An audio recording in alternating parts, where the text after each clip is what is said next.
last year, Senator Obama and I were part of a great debate about the war in Iraq.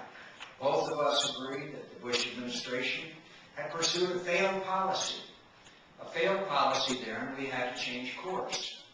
Where Senator Obama and I disagreed fundamentally was what course we should take. I called for a comprehensive new strategy, a surge of troops and counterinsurgency to win the war. Senator Obama disagreed. He opposed the surge, predicted it would increase sectarian violence, and called for our troops to retreat as quickly as possible. And as recently as September 13th, in January of 2007, and I quote him, quote, "We cannot impose a military solution on what was effectively become a civil war. And until we acknowledge that reality, we can't send 15,000 more troops, 20,000 more troops, 30,000 more troops." And then he went on to say, "I don't know any expert on the region or any military officer that I've spoken to privately that believes that that is going to make a substantial difference on the situation on the ground." Now, maybe that's because he didn't ask for it and sat down for a meeting with General Petraeus. He never asked for a meeting with him.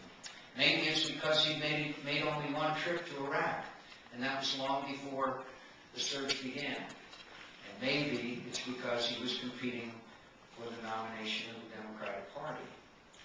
But incredibly today, he goes on to say today, quote, "I had no doubt we would see a reduction in violence with the surge." My friends, flip-floppers all over the world are enraged.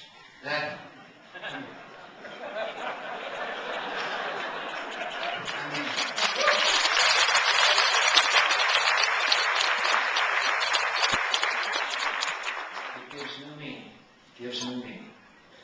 So, my friends, this is a very significant difference of opinion that we had, and it's pretty clear that Senator Obama is directly contradicting the statements that he made concerning the surge and the war in Iraq for a long period of time. And today we know he was wrong. The surge has succeeded, and because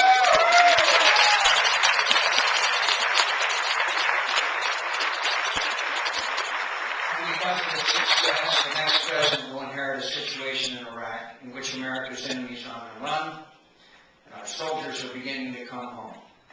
Senator Obama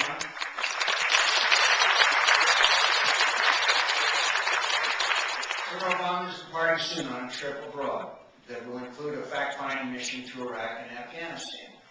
And I know that he's speaking today about his plans for Iraq and Afghanistan before he's even left, before he's talked to General Petraeus, before he's seen the progress in Iraq, and before he has set foot in Afghanistan for the first time. In my experience, and I've traveled a lot around the world, usually at your expense, in my experience, fact-finding missions usually work best the other way around.